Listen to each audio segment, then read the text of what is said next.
Atabatan Doğu Türkistan'dan Türkiye'ye selam olsun. Sevgili kardeşlerimiz, zalim Çin Cumhurbaşkanı Xi Jinping, Türkiye devletimizni işgalci devlet diyerek iftira attılar. Zalim Çin Cumhurbaşkanı Xi Jinping ve ondan önce gelen komünistler 73 senedir Doğu Türkistan'ı işgal etti. Sömürgecilik yaptı. Doğu Türkistan'da soykırım yaptı. Doğu Türkistan'daki dini, milli her türlü özgürlükümüzü elimizden aldı. Utanmadan tüm dünyaya tarihten bir güne kadar Karahallı, Selçuklu, Osmanlı zamanı hem Türkiye Cumhuriyetimiz kurulgan günden bugüne kadar tüm dünyaya adalet yayan, tüm dünyaya barış yayan, tüm dünyaya iyilik yayan Türk milletini işgalci dedi. Zalim Çin'den bunun hesabını sormamız lazım. Türkiye Dışişleri Bakanımız Sayın Mevlüt Çavuşoğlu'nun bununla ilgili vermiş olan güzel cevabını sizlerle paylaşıyorum. Şimdi arkadaşlar sen benim devletime işgalci diyeceksin. Sen benim devletime işgalci diyeceksin. Bunu da Çin'i de örnek göstereceksin. Peki sizin bakınız bir ülkenin ya da bir karşılıklı diyaloğa girmenin işte böyle sonuçları var. Lütfen uluslararası sakin bir şekilde Sayın Bakan'ın sorularını dinleyelim. Cevaplarını dinleyelim. Uluslararası hukuk ne diyor ona bakarsınız arkadaşlar. Uluslararası hukukta bir ülkeye yönelik tehdit için oraya girme imkanı veriyor mu uluslararası hukuk? Birleşmiş Milletler şartının 51. maddesi veriyor mu? Veriyor. Çin neden bana işgalci dedi? Çünkü en son Birleşmiş Milletler'de Uygur Türkleriyle ilgili ortak bir deklarasyon yayınladık. Ondan sonra dedi Çin. Çin'in demesiyle mi oluyor bu? Ya da senin demenle mi oluyor bu? Özür dilerim sen lafınız sizin yani şahsınıza değil de. Türkiye devletimizge Sayın Dışişleri Bakanımız Mevlüt Çavuşoğlu'na Doğu Türkistan Cumhurbaşkanı olarak 40 milyon halkımız adına teşekkür ediyoruz. Birleşmiş Milletler'de bir Türkiye devletimiz 43 devletler içinde Doğu Türkistan'a destek verdi. Zalim Çin'in yapmış olduğu zulümleri kınadı. Şu yüzden zalim Çin çıktı. Türkiye devletimizde işgalci dedi. Bunun hesabını sormamız lazım. Türkiye'deki 83 milyon Türk vatandaşlarımız 84 milyon. Herkes zalim Çin'den bundan hesabını tek sormamız lazım. Sevgili kardeşlerimiz, biz Doğu Türkistan Cumhurbaşkanı olmadan önce ve sonra Türkiye devletimiz ana vatanda Doğu Türkistan için çok mücadele verdik. Peygamber Efendimiz Mekke'den Medine'ye hicret edip Medine'de Mekke'yi fethi etmek için mücadele ettiği gibi biz ata vatanımız Doğu Türkistan'dan ana vatanımız Türkiye'ye hicret ettik. Burada mücadelemize devam ettik. Peygamber Efendimiz Medine'de güçlendi. Sahabelerini, halifelerini çevresiyle aldı. Sonra Mekke'yi fethi etti. Biz aynı şekilde buralarda kendi bakanlarımız, milletvekillerimiz kendi ordumuzu toparlayıp Doğu Türkistan özgürlüğü için mücadele ediyoruz. Doğu Türkistan davası parti üstü bir dava olduğu için biz Türkiye'de tüm siyasi parti genel başkanlarıyla görüştük. Cumhurbaşkanı olmadan önce ve sonra. Önce Türkiye Cumhuriyeti'nin kurucusu Gazi Mustafa Kemal Atatürk'e saygımızı bildirdik. Her zaman ziyarette bulunduk, duada bulunduk. Çünkü Gazi Mustafa Kemal Atatürk Türkiye Cumhuriyetimizin kurucusu ve Doğu Türkistan Cumhuriyeti'ni 1933 yılında ilk defa kabul eden bir liderimiz idi. Gazi Mustafa Kemal Atatürk'ün makanı cennet olsun. Biz her zaman Türkiye devletimizin yanında olduk. Solcusu olsun, sağcısı olsun. Çünkü 15 Temmuz'da yaşadı Türkiye, biz bunu kendi gözümüzle gördük. Doğu Türkistan her gün 15 Temmuz yaşıyor. Her gün zulüm, işgal, işkence içinde. Sevgili kardeşlerimiz, Sayın Recep Tayyip Erdoğan, Türkiye Cumhurbaşkanımız en son seçimde Cumhurbaşkanı olurken, Cumhurbaşkanı olup seçilirken mecliste Sayın Recep Tayyip Erdoğan'ınki elini ben bizzat sıktım, tebrikledim Doğu Türkistan adına. Hem al bayrak ve gök bayrakını hediye ettik, Doğu Türkistan olarak Türkiye devletinin her zaman yanında olduğumuzu bildirdik. Dünyadaki Doğu Türkistan gök bayrağını elde götürüp Doğu Türkistan'a saygısını bildiren tek cumhurbaşkanı var. O Recep Tayyip Erdoğan.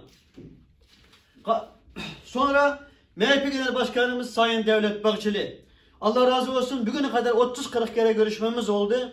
Doğu Türkistan için elinden gelen tüm desteklerle verdi.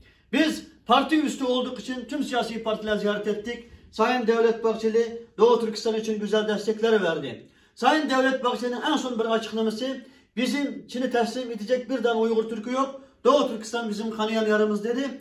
O günden bugüne kadar Türkiye'den hiçbir Doğu Türkistanlılar Çin'e teslim edilmedi. Ve Sayın Devlet Bahçeli her zaman Allah razı olsun Doğu Türkistan'ın yanında oldu. CHP Genel Başkanımız Sayın Kılıçdaroğlu. Bu meclis görüşmemiz hem ondan sonra en son biz yangın olan Manavgat'ta görüşmemiz oldu. Biz Sayın Kılıçdaroğlu'nun ki CHP Sayın Türkiye Cumhuriyetimizin kurucusu Gazi Mustafa Kemal Atatürk tarafından kurulan parti olduğu için, Gazi Mustafa Kemal Atatürk Doğu Türkistan'a son nefs kadar destek verdiği için, Doğu Türkistan'ı kabul ettiği için sizlerden tek ricamız Gazi Mustafa Kemal Atatürk gibi Doğu Türkistan için destek veremez ricada bulunuyoruz dedi. Onun için güzel mesajlar vardı. İnşallah bundan sonra bakacağız. Sayın Kılıçdaroğlu Doğu Türkistan için güzel destekler verecek. Buna inanıyoruz.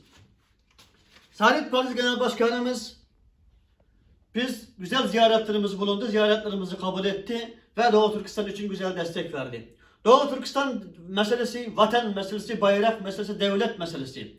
Şu yüzden parti üstü mesele. 84 milyon vatandaşımız, tüm siyasi partiler Doğu Türkistan'a sahip çıkması lazım.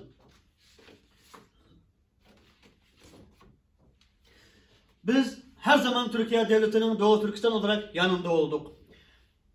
Zeytin Dağı operasyonunda Doğu Türkistanlı gruplar gittik. Biz Türkiye Devletimiz için asker olmak için geldik. Tüm teröre karşı, FETÖ'ye, tüm teröre karşı, PKK, PYD'ye karşı savaşmak için hazırız dedik. Mehmetçiklerimizle, askerlerimizle görüştük. A Haber'in yanında TRT'nin karşısını güzel açıklamamızı yaptık. Türkiye Devletimizden her zaman yanında olduğumuzu bildirdik. Biz bu zamanda bizlerden askerlik almadığı için Türk askerlerimiz Kızılay'da kan bağışta bulunduk. Binlerce genç ve Türkiye'deki TSK, Türk Silahlı Kuvvetleri'ne Doğu Türkistan iş adamlarımız güzel yani maddi destekli bulunduk. Az olsa da her zaman Türkiye Devletimizin yanında olduk.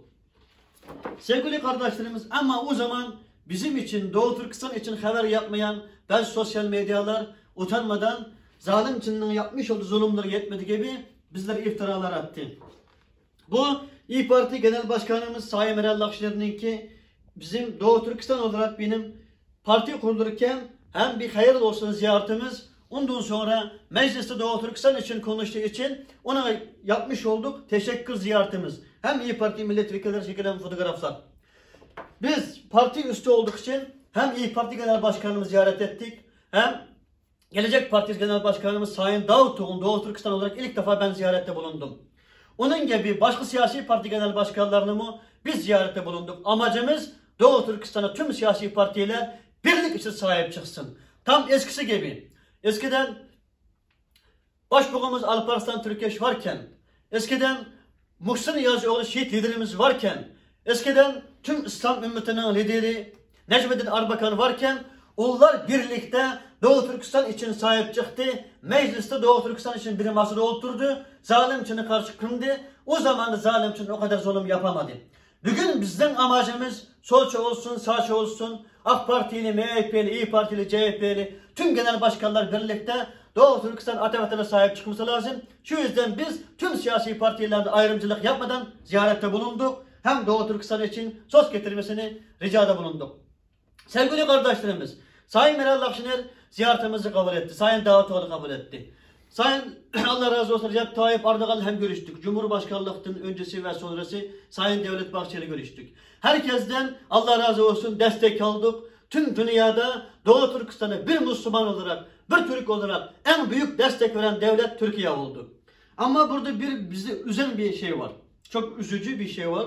Bakın Doğu Türkistan olarak herkes ziyaret ettik, destekte bulunduk, ricada bulunduk, destekte bulundu, teşekkürümüzü ettik. Ama en sonunda İYİ Parti Genel Başkanımız Sayın Meral Akşener'e bir şey demem. Çünkü biz için çok güzel destek verdi. Hem Gelecek Partisi Davutoğlu bir şey demiyorum. Çünkü Doğu Türkistan için ses getirdi, Atavat'a sahip çıktı. Başbakan zamanıken Recep Tayyip Erdoğan'la beraber Doğu Türkistan'a gitti, Kaşgar'a gitti, Ürümçi gitti. Doğu Türkistanlıların yanında oldu.